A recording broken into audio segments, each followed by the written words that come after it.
He might be the best athlete to ever play at Georgia.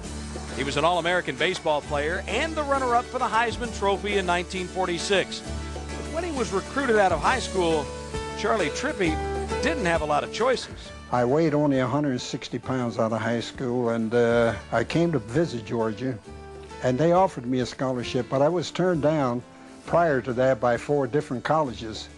Head coach Wally Butts must have seen something in the Pittston, Pennsylvania native, because Trippi is one reason why Georgia became a powerhouse in college football. He helped the Bulldogs win the 1942 national championship in his sophomore season.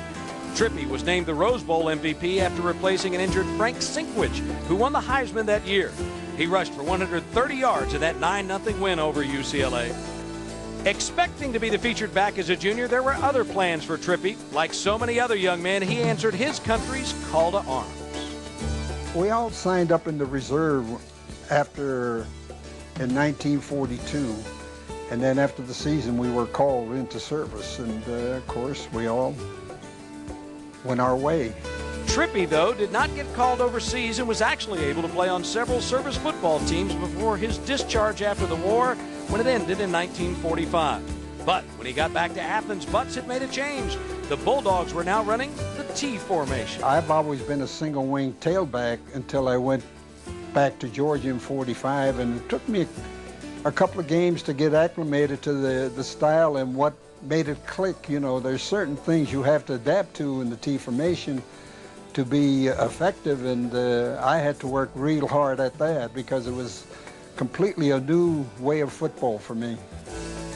Trippi joined the team halfway through the season and helped the Bulldogs to a 9-2 record. Everything clicked for Trippi as a senior. Georgia was proclaimed the one-man team, and he was named All-American, receiving his notification by telegram, of course. He was named the Maxwell Award winner for being the most valuable college player in the nation, and even though he was runner-up to Army's Mr. Outside Glenn Davis for the Heisman, Trippi knows that the Bulldogs being undefeated in his last year is what really counts. The big deal to me was winning. If you win, you don't worry about ratings or making All-American teams or anything like that. You know, those things just fall in line if you win. Charley Trippi, a winner and a true legend of SEC football.